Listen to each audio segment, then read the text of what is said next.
اعوذ باللہ من الشیطان الرجیم بسم اللہ الرحمن الرحیم۔ پچھلے کلاس میں جو ہم لوگ مطالعہ کر رہے تھے تو وہ سورہ نساء کی آیت 135 تھی، اور جس میں اہم موضوع وہ تھا جو میں پھر سے ترجمہ پڑھ رہا ہوں، پھر اس کے تفصیلات مکمل ہوئی نہیں تھی۔ میں نے کہا تھا کہ اگلے کلاس میں بھی اس کو ہم جاری رکھیں گے۔ اے لوگوں جو ایمان لائے، انصاف کے علمبردار بنو۔ یہ بڑی کریٹیکل پوائنٹ ہے۔ انصاف کرنے کی بات نہیں ہو رہی ہے، انصاف کے علمبردار بنو، یعنی تم انصاف کرنے میں لیڈ کرو، لیڈنگ پوائنٹ، اور اللہ کے لیے گواہی دینے والے بنو۔ اور گواہی دو تو کسی فرد کے دوستی تعلقات کی وجہ سے مت گواہی دو، بلکہ گواہی دو کہ اللہ کا حکم ہے اس لیے ہم گواہی دے رہے ہیں۔ اس کے فائدے نقصان کس کو پہنچتا ہے یہ تمہارے نظروں میں نہیں ہونا چاہیے۔ اگرچہ تمہارے انصاف اور تمہاری گواہی کی عزت خود تمہاری اپنی ذات پر ہو، اپنی ذات پر ہو، یعنی ایسا بھی ہو سکتا ہے کہ انصاف کرنے والا خود ہی مجرم کا، یا تمہارے والدین اور رشتہ داروں ہی پر کیوں نہ پڑتی۔ فریق معاملہ خواہ مالدار ہو یا غریب، اللہ تم سے زیادہ ان کا خیر خواہ ہے۔ یہ بات بولنے کی نوبت کی آئی کہ اللہ زیادہ خیر خواہ ہے، اس لیے کہ انسان سمجھتا ہے کہ وہی خیر خواہ ہو، اور کسی غریب کے حق میں گواہی دینے سے وہ کترائے، کیونکہ کسی غریب کا نقصان ہو سکتا ہے اور وہ نہیں چاہتا ہے غریب کا نقصان ہے، تو اس موضوع پر خیر خواہی کر رہا۔ تو اللہ سمجھاتا ہے کہ بھائی تم خیر خواہی کیوں کر رہے، اس کو انصاف کو توڑ مروڑ کر رہے ہو، گواہی کو توڑ مروڑ کر رہے ہو۔ اس کی خیر خواہی کرنے کا کام مجھ پر ہے، اور میں زیادہ خیر خواہ ہوں تم سے، تبھی میں انصاف کرنے کے لیے کہہ رہا ہوں۔ لہٰذا اپنی خواہش نفس کی پیروی میں عدل سے باز نہ رہو۔ خواہش نفس کی پیروی میں یعنی اپنی خواہشات کے وجہ سے تم عدل میں رکاوٹ نہ بنو، عدل میں ریزسٹنس کریٹ نہیں کرو۔ اگر تم نے لگی لپٹی بات کہی یا سچائی سے پہلو بچائے تو جان رکھو کہ جو کچھ، یعنی لگی لپٹی بات کا مطلب یہ ہے کہ صاف ستھری بات بآواز بلند نہ کی جائے۔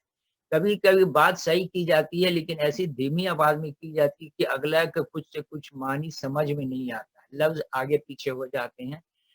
تو آواز بآواز بلند گواہی دو اور صاف صاف الفاظ ادا کرو، تاکہ جو لوگ سنیں وہ کلیئر اس کا مفہوم سمجھ لیں، اور اس میں کوئی ایسی جملہ مت استعمال کرو جو دو معنی رکھتے ہوں، کوئی سمجھے کچھ کوئی سمجھے۔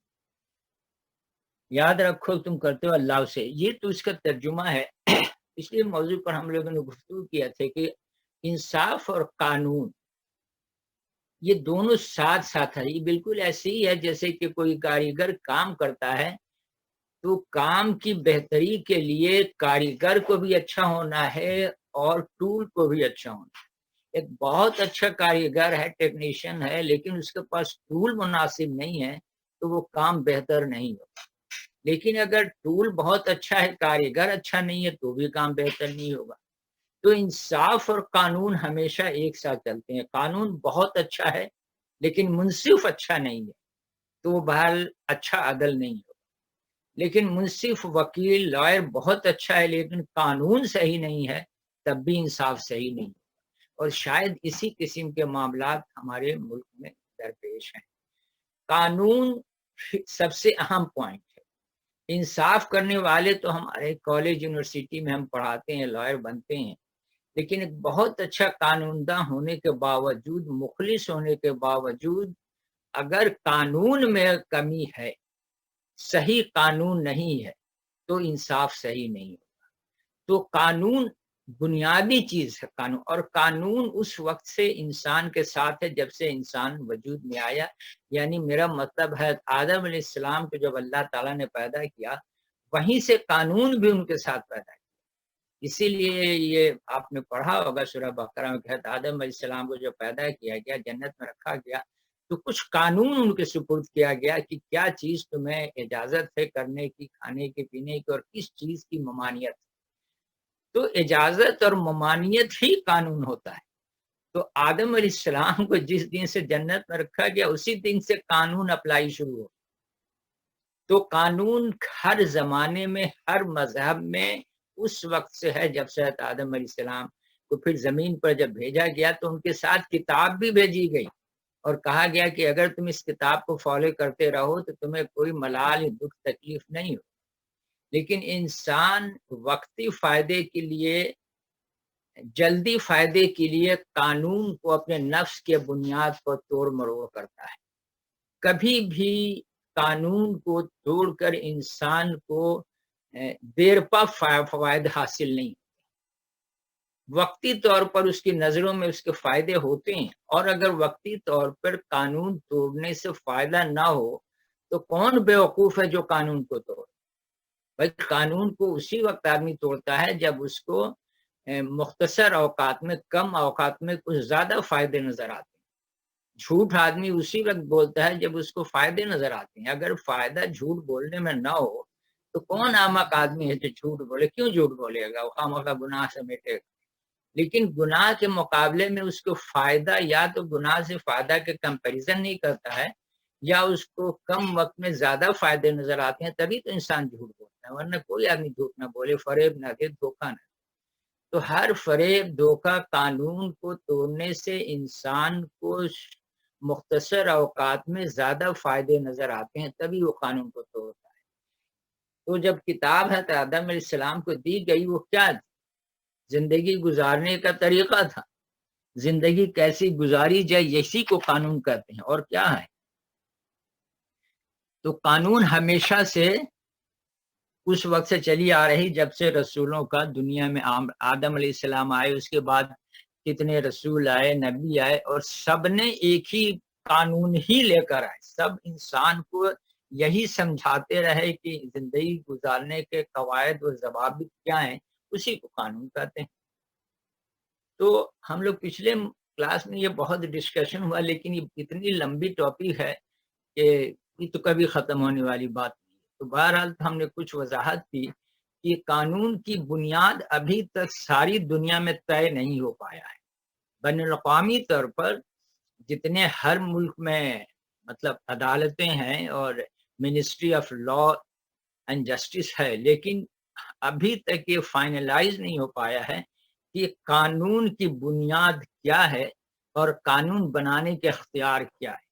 یہ صرف پاکستان اور مسلم دنیا کی بات نہیں کر رہے ہیں، میں پوری بین الاقوامی جو آبادی ہے یا ملک ہیں کہیں بھی یہ اسی لیے ہمیشہ قانون میں رد و بدل ہوتا رہتا ہے، کیونکہ ایک قانون بناتے ہیں لیکن جب وہ عوام کے پاس جاتی ہے، پریکٹیکل آتی ہے، تو اس میں بہت سارے نقص آتے ہیں اور مجرم اس سے فائدے اٹھانے لگتے ہیں. پھر قانون میں کچھ تبدیلی کی جاتی ہے بیٹھا کے پارلیمنٹ، لیکن پھر کوئی کمی ہو جاتی ہے، کیونکہ انسان کبھی بھی قانون مکمل بنا ہی نہیں سکتا.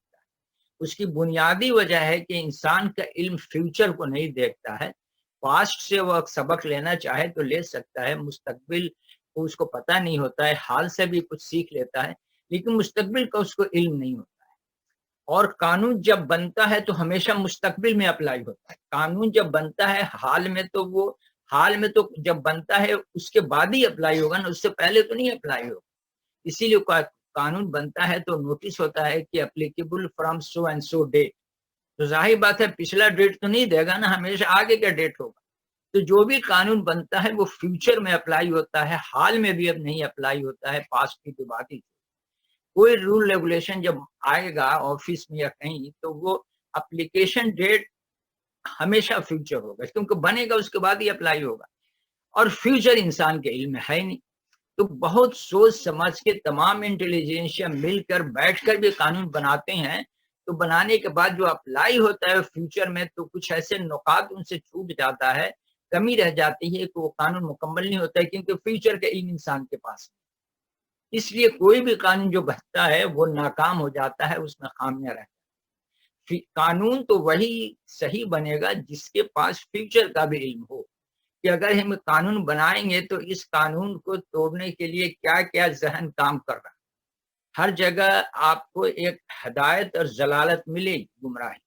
تو جب ہم قانون بناتے ہیں تو وہ توڑنے والے بھی بہت سارے بیٹھے ہوئے ہیں جو اس قانون کے نکات کو پڑھ کے اس کو توڑتے ہیں. صرف وہی اختیار وہی شخص یا وہی بنا سکتا ہے قانون جس کے پاس فیوچر کا علم ہو، تو تمام اس کے پاس علم ہو تبھی وہ قانون بنائے تاکہ فیوچر میں بھی اس کو توڑنے والے نہ تو، اور وہ انسان کے پاس نہیں ہے۔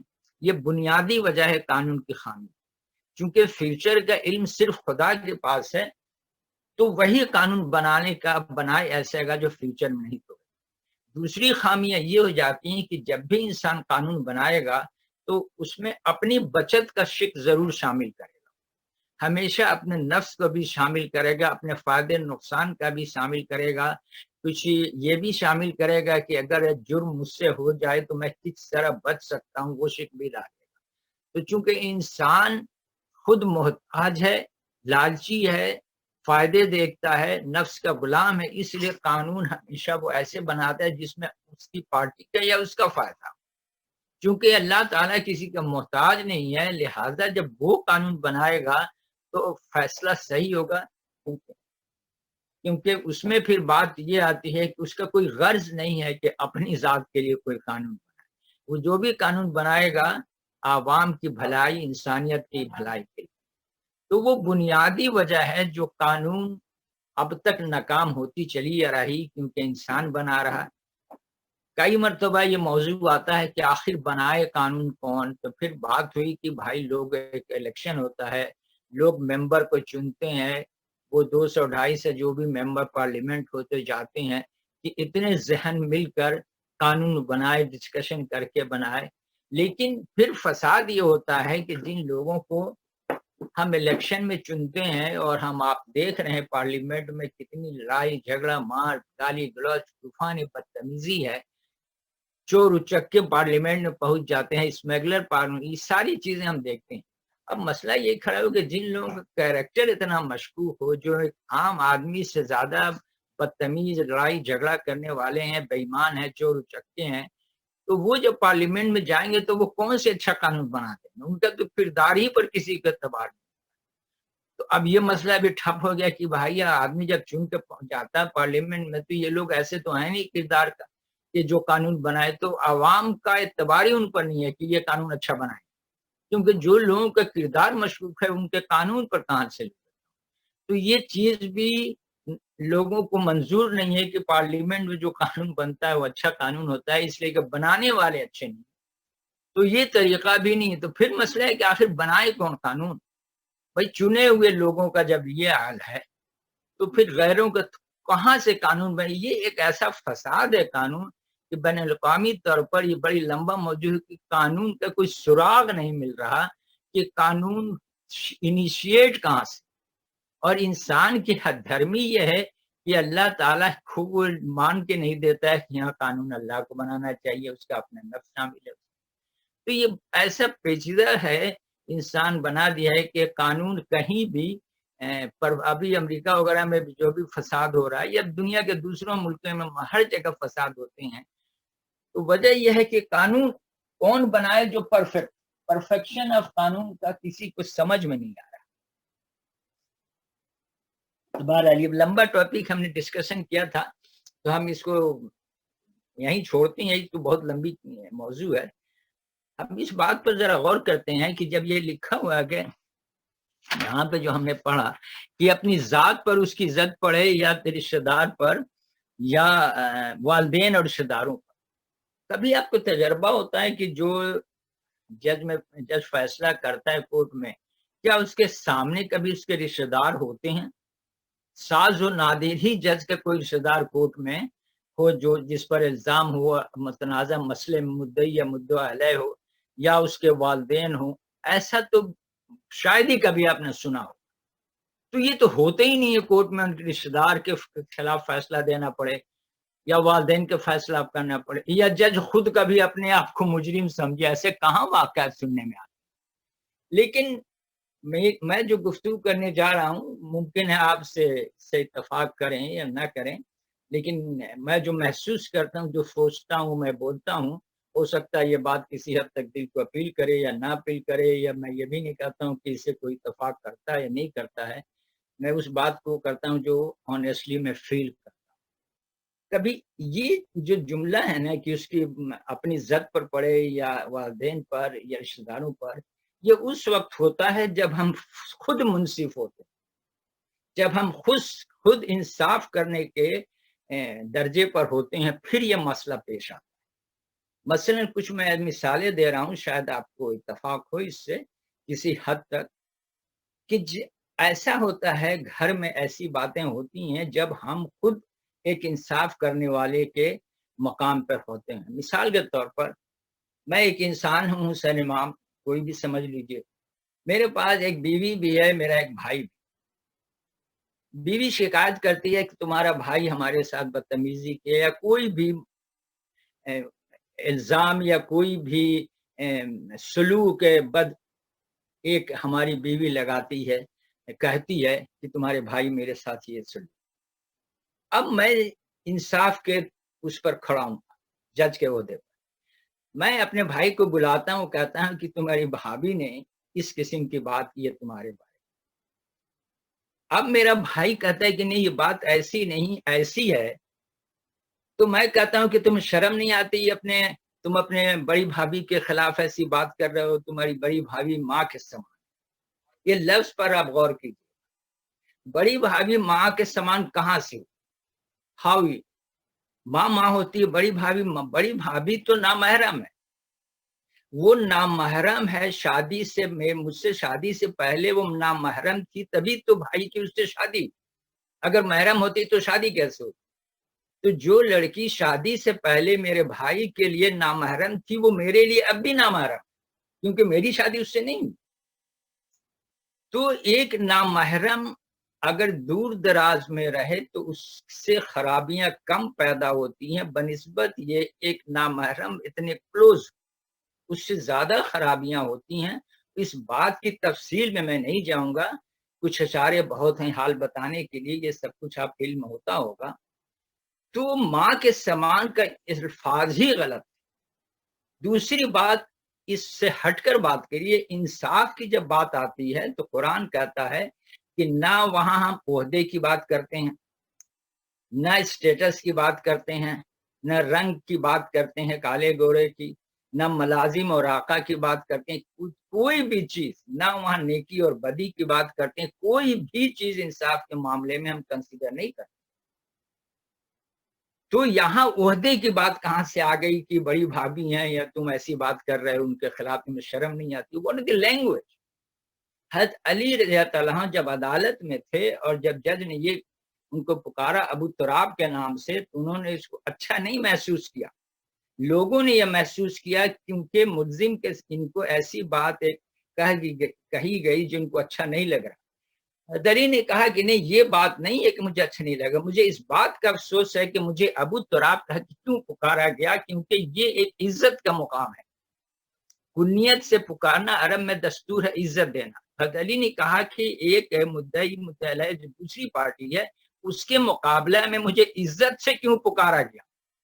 آپ باریکی سمجھیں، مجھے عزت کیوں دی گئی؟ مجھے تو اس کے برابر سلوک کرنا چاہیے۔ یہ فیلنگ تھا جو اپنی ذات پر پڑے، اپنی چاہے اس کا اثر اپنی ذات پر پڑے۔ تو انصاف کے معاملہ میں اسٹیٹس نہیں ہے، کون بہن ہے، کون ماں ہے، کون ابا ہے، کون بھابھی ہے، نو میٹر۔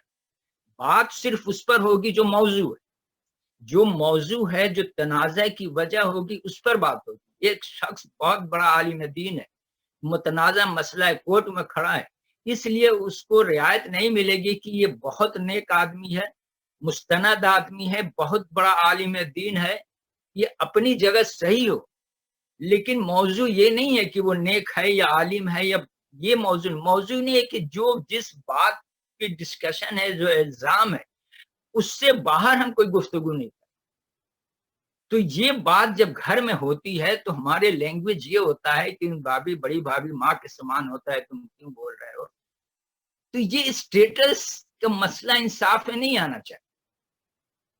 اور بعض اوقات یہ بھی ہوتا ہے کہ ہم سے کچھ ایسی غلطیاں ہو جاتی ہیں انسان کے حیثیت سے، جب کسی کو نقصان ہو جاتا ہے اور ہم انصاف کرنے آتے ہیں، ہمیں محسوس ہوتا ہے کہ ہم سے جرم ہوا ہے، تو ہمیں خود ایکسپٹ کرنا چاہیے جس کے ساتھ زیادتی کرنا ہے اس سے معافی مانگ لیں، معذرت کر لیں، اس کا مالی نقصان ہے تو اس کو پورا کریں، جو بھی اس کو اطمینان دلانے کے لیے، اس کو خوش کرنے کے لیے ذرائع ہو سکتے ہیں ہم استعمال کریں۔ تو یہ بات ہوئی کہ جب انصاف کرنا اپنی ذات پر اس کا زد پڑے تو بھی انصاف کرو، یہ اپنی انا کے چکر میں مت آؤ۔ تو بعض اوقات یہ ہوتا ہے کہ میں ایک شخص ہوں، میری بیوی یا میری ماں کے سے متعلق کوئی بات کہتی ہے ناپسندیدہ یا تکلیف دہ بات، میں سوچتا ہوں کہ میں میں اس وقت منصف کے عہدے پر میں بولتا ہوں کہ کیسی بات کر رہی، وہ میری ماں ہے، تم اس کے خلاف ایسی بات کر رہی ہے، تمہیں شرم نہیں آتی؟ دس از ناٹ جسٹس۔ یہاں عہدے کی بات نہیں ہے کہ یہ بیوی ہے وہ ماں ہے، بات ہو رہی کہ جو بات کہی گئی ہے وہ بات کہاں تک صحیح۔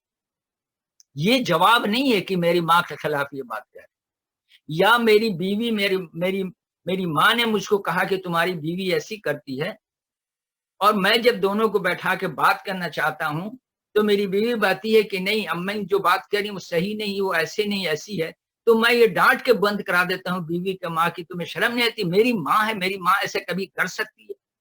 ارے بھائی، ماں ہونے کا مطلب یہ کہاں کہ وہ بہت نیک ہے۔ ماں کا ڈیفینیشن میں نیکی اور بدی نہیں آتی، ماں کے ڈیفینیشن میں وہ ہے جو کسی بچے کی ماں ہے۔ تو میری بیوی بھی ایک بچے کی ماں ہے، میری ماں بھی میری ماں ہے۔ تو جب وہ ماں ایک جھوٹ نہیں بول سکتی ہے، اس کا کردار بہت اچھا ہے، تو میری بیوی بھی ایک بچے کی ماں ہے، اس کا کردار کیوں مشکل؟ ماں تو دونوں۔ پھر معاشرے میں جو اخلاقی برائیاں ہیں وہ مردوں میں بھی ہے، وہ عورتوں میں بھی ہے، وہ لڑکیوں میں بھی ہے، نوکروں میں بھی ہے، سب میں ہے۔ اس کا ماں سے کوئی تعلق نہیں ہے۔ یہ نہیں کہ ایک لڑکی شادی سے پہلے جو اخلاقی برائیاں معاشرے کی ہو سکتی ہے، جھوٹ بولنا، دغا دینا، حسد، جلن، جو بھی اخلاق، وہ اس لڑکی میں ہو بھی سکتا ہے، نہیں بھی ہو سکتا ہے، 50% ہو سکتا ہے۔ فرض کر لیجئے کہ اس میں 50% اخلاقی برائیاں ہیں، تو شادی ہو گئی تو کیا وہ بڑی بھابھی ہوئی تو نیک بن گئی بالکل؟ یعنی شادی ہونے کے بعد تمام اخلاقیاں برائیاں ختم ہو گئی؟ How it is possible? جو اخلاقیاں برائیاں وہ ہے، وہ ہماری ماں میں بھی ہے، ہماری باپ میں بھی ہے، ہمارے بھائی میں بھی ہے، ہماری بہن میں بھی ہے۔ بھائی معاشرے میں جو برائیاں ہیں لوگوں میں، وہ لوگ کسی کے باپ ہیں، وہ عورتیں کسی کی ماں ہیں، وہ عورتیں کسی کی بہن ہیں، وہ عورتیں کسی کی بیٹی ہیں۔ اسی طرح مردوں میں جو برائیاں ہیں، وہ مرد کسی کا باپ ہے، کسی کا چچا ہے، ہر آدمی معاشرے میں برائی ہے، لیکن جب کہو کہ تمہارے ابا میں برائی ہے، وہ ماننے کو تیار نہیں۔ میرے ابا ایسا ہو ہی نہیں سکتے۔ کبھی بولتی ہے میری ماں ایسا ہو ہی نہیں سکتی، تمہیں شرم نہیں آتی میری ماں کے بارے میں ایسی کہہ رہی ہو، میری ماں نیک ہے؟ یار یہ ہر آدمی یہ انصاف کے تقاضے کو ملیامیٹ کرتا ہے۔ اسٹیٹس کی بات انصاف میں کبھی نہیں آتی، اور اسی لیے گھروں میں بدنے، کیونکہ جب ایک آدمی، جیسے میں نے کہا کہ میرا بھائی بھی ہے، میری بیوی بھی ہے، اور ہم نے بغیر سوچے سمجھے اپنی بیوی کے فیئر کرنا ہے کہ بڑی بھابھی ہے، تو میرا بھائی تو بددل ہو جائے گا میری بیوی سے، اور میری بیوی کو شرم مل جائے گا کہ وہ ہمیشہ میرے بھائی کے متعلق کچھ نہ کچھ کان بھرتی رہے۔ جسٹس میں عہدے نہیں دیکھے جاتے ہیں، کون ماں ہے، کون بہن ہے، کون بھابھی ہے، یہ سب بالکل جو موضوع ہے صرف کچھ لوگ یہ بہانہ لیتے ہیں کہ میری ماں ہے اور قرآن کہتا ہے کہ ماں کے بارے میں باپ کہتے ہیں اف نہ کرو۔ بھائی اف نہ کرو کا مطلب یہ کہاں ہے کہ آپ انصاف ختم کر دیں؟ وہ صرف اس پر ہوتا ہے جب آپ کی اپنی ذات سے متعلق ہو، کسی دوسرے فریق کی بات۔ آپ کی ماں آپ کو رات کو اٹھائے پانی مانگے، یا کوئی چیز ڈیمانڈ کرے، یا آپ بہت جاب سے آئے ہوئے ہیں اور تھکے ہوئے ہیں اور آپ کے ماں نے مطالبہ کر دیا کہ نہیں مجھے دکان سے جا کے یہ چیز لا دو، یہ آپ کی ذات اور آپ کی ماں کے متعلق ہے۔ اس میں آپ یعنی تھکے ہوئے ہونے کے باوجود بھی ان کی خواہش کا احترام کریں، پورا کریں، یا ماں آپ کو ڈانٹ دیتی ہے اور غلط ڈانٹ دیتی ہے تو بھی آپ برداشت کر لیں اور اوف نہ کریں، احساس نہ دلائیں ان کو۔ This is relation between you and your mother, تیسرا فریق نہیں۔ لیکن جب تیسرا فریق بیچ میں آ گیا اور شکایت کیا، وہاں ماں بہن اور اپنی ذات کا معاملہ نہیں ہوگا، وہاں بات صرف ہوگی تو انصاف کی ہوگی، قطع نظر اس سے کہ وہ ماں ہے، وہ بھائی ہے، وہ بہن ہے، نو کوسچن۔ یہ اس آیت کے جب ہم خود منصف کو عہدے پر ہوتے ہیں تب یہ الفاظ ہوتا ہے کہ اپنی ذات پر پڑھے، اپنے والدین پر پڑھے، رشتے داروں پر۔ کوٹ میں یہ سب معاملہ کہاں آتا ہے؟ شاید اور نادر کبھی سنا ہوگا کہ کسی جج کو بیٹا کوٹ میں ہے اور اس کا فیصلہ بہت یہ ہر لمحہ ہمارے گھروں میں ہوتا ہے یہ معاملہ.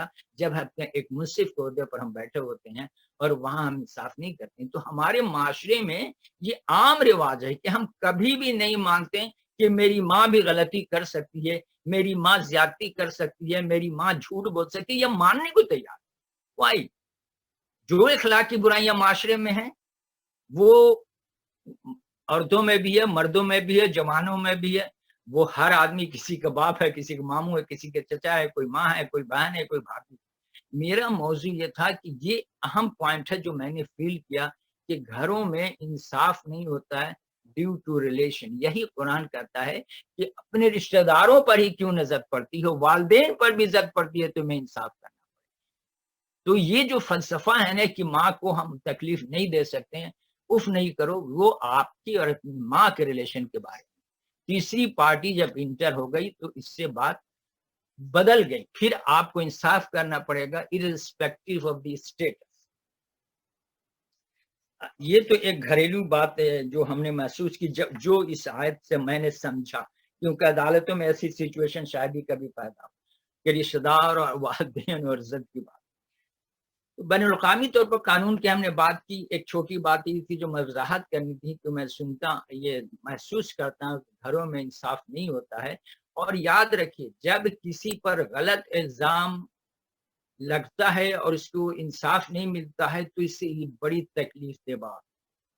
یہ بہت تکلیف ہوتی ہے جب ایک انسان حق پر ہو اور اس کو منہ بند کرا دیا جائے, اور جو جھوٹ بول رہا اس کی ہمت افزائی کی جائے وتھ ریسپیکٹ ٹو اس, تو جو حق پر ہوتا ہے اس کو بہت ہی تکلیف ہوتی ہے کہ میں سچ بول رہی ہوں یا بول رہا ہوں لیکن لوگ میرے خلاف ہیں, اور جو جھوٹ بول رہا ہے اس کو لوگ فیور. یہ ایک بات مجھے کہنی تھی جو میں سمجھا ہوں کہ اپنی ذات والدین رشتہ داروں پر اس وقت ہوتا ہے جب ہم خود منصف کو انصاف کے عہدے پر بیٹھے, اور یہ ہر جگہ ہر فیملی میں ہوتا ہے. اور اس سے بہت تکلیف دہ مسئلہ, میں نے آئی فیل اٹ از ویری, مطلب تکلیف دہ معاملہ ہوتا ہے جب ایک فیملی میں کسی کو انصاف نہ ملے ڈیو ٹو دا اسٹیٹس کی بات لے کے کہ میری ماں ہے, یہ بڑی بھابھی ہے, اس کو نہیں بول سکتے, وہ میری ماں جھوٹ نہیں بول سکتی ہے, تم اس کے خلاف بدتمیزی کر رہی ہو. دس از ناٹ دی کوسچن. بدتمیزی کوئی ورڈ, جو بات کی جا رہی وہ حق ہے یا نہ حق ہے, گواہ کے ثبوت پر فیصلہ ہوگا, چاہے فیصلہ میری ماں کے خلاف ہے, میرے باپ کے خلاف. یہی. اب میں قانون کی بات کیا, انصاف کی بات کیا, گھریلو بات کیا. اگر انصاف نہیں ہو, میں نے کہا اکثر اوقات آپ سوچا کریں کہ اللہ کا یہ قانون ہے, اگر یہ ایسا نہیں ہوتا تو کیا ہوتا. مثلا کبھی کہا ہے کہ بارش ہوتی ہے, سورج نکلتی ہے, ہم روز فائدہ اٹھاتے ہیں, کبھی فیل بھی نہیں ہوتا ہے کہ اللہ کی اتنی نعمتیں فری آف کاسٹ مل رہی, اور کب سے مل رہی, کب تک ملے گی. تو کبھی سوچیں کہ اگر یہ بارش نہیں ہوتی تو کیا ہوتا, پھر اس کی اہمیت کا احساس. تو نہیں ہونے سے کیا ہوتا ہے اس پر غور کریں گے تو ہونے کا احساس ہوتا. تو ہمارا موضوع آج ہم تھوڑا سا ڈسکشن کریں گے کہ جب انصاف نہیں ہوتا ہے پھر کیا ہوتا ہے. There is no crueler tyranny than that which is perpetrated under the shield of law and in the name of justice. لا اور جسٹس کے نام پر جتنی زیادتی ہوتی ہے وہ سب سے بڑی زیادتی, یہی جملہ کہ جب حق کا ساتھ نہیں ہوتا تو جسٹس اور لا کے شیلڈ میں, کوریج میں جو زیادتیاں ہوتی ہیں وہ سب سے بڑی زیادتی ہوتی ہے, ظلم ہوتا ہے. Justice and honourable living go hand in hand. Where law and justice do not exist, tyranny prevails. جب انصاف اور قانون نہیں ہوتا ہے تو ظلم اور زیادتی پھر ہوتا ہے. Once Mayor Law Gradia, ایک اسٹوری ہے چھوٹی سی, was once presiding at the New York City Night Court. The weather was cold and wintry.